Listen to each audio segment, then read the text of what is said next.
면접관을 설득하는 것이 가장 효과적인 방법입니다.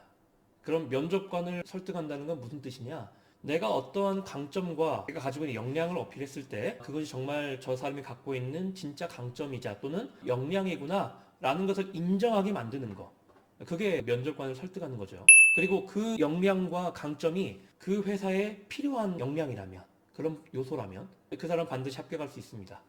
자, 그럼 내가 주장한 역량이 실제로 내게 있는 역량이고 이것을 통해서 이 회사에 큰 기여를 할 수 있다는 것을 설득하기 위한 가장 중요한 방법은 뭘까요? 바로 구체적인 사례입니다.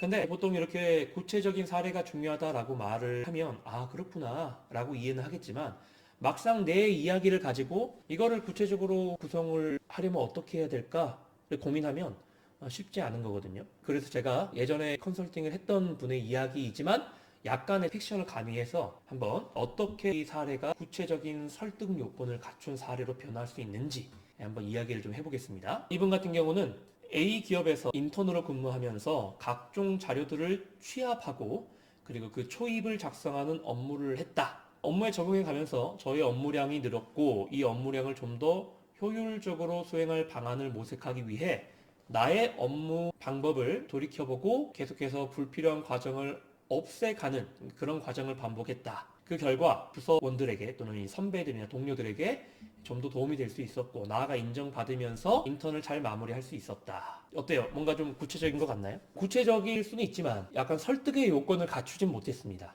왜냐하면 실제로 이런 업무를 하지 않았다 할지라도 충분히 할 수 있는 말이에요. 그렇지 않아요? 실제로 여기서 인턴을 해야만 말할 수 있는 게 아니에요. 충분히 누구나 거짓으로도 이런 말을 할 수 있습니다.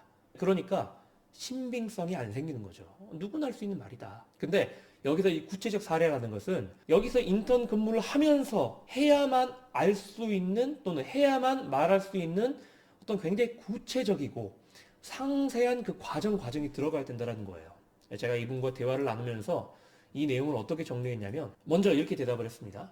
네, 저는 누구보다 업무에 대한 열정과 확신을 갖고 일을 할 수 있는 인재입니다. A 기업에서 인턴 업무를 수행하며 이 정도로 혼자 하는 것이 맞나? 라는 생각이 들 정도로 많은 업무를 맡았습니다. 첫 직장이라 이게 많은 업무인지는 잘 몰랐는데 어느 순간 팀장님께서 면담을 하면서 업무량이 너무 많지는 않냐? 라고 질문을 하시는 걸 보며 내가 하던 업무가 굉장히 많은 양의 업무였구나 라는 걸 깨달았습니다. 하지만 이 첫 직장이라 인정받고 싶었던 마음이 컸기 때문에 괜찮습니다. 좀 더 노력해보고 더 안 될 것 같으면 말씀드리겠습니다. 라고 이야기를 했고 이후에 계속해서 적극적이고 주도적으로 노력을 하다 보니까 어느새 업무에 적응이 되면서 어느 순간부터는 다른 분들의 업무도 도와드릴 수 있을 정도로 제 업무에 능숙하게 적응이 되었습니다. 이후 전체 인원들이 모여서 하는 회의 자리에서 업무 태도와 역량에 대해 칭찬을 받았고 어느 순간 회사 안을 돌아다니면 제가 모르는 분인데도 불구하고 그쪽이 어디 인턴이에요? 이야기 많이 듣고 있어요. 일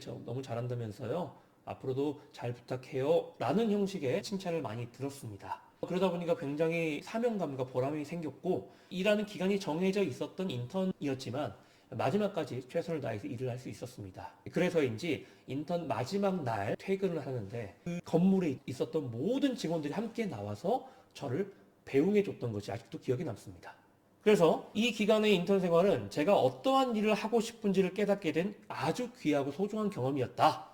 이 정도로 해야 하는 게 맞나라는 생각이 아니라 이렇게 하는 것이 맞다라는 확신을 갖게 되었고 적극적으로 책임감 있게 이 회사에서도 업무를 수행하겠다라고 이렇게 정리를 했습니다. 어때요? 진짜 같잖아요. 그렇죠? 진짜 이 사람이 이야기 같고 진짜 경험했던 사실 같고 그리고 그 사실이 굉장히 임팩트가 있죠. 물론 이게 거짓말이었으면 제가 이거 만들어드리면 안 돼요. 그리고 이거 절대로 거짓말을 진실인 것처럼 또는 감동을 느껴지게 하는 것처럼 못합니다. 전문 연기자가 아닌 이상, 전문적으로 구성된 그런 대본이 있지 않은 이상 그렇게 안 돼요.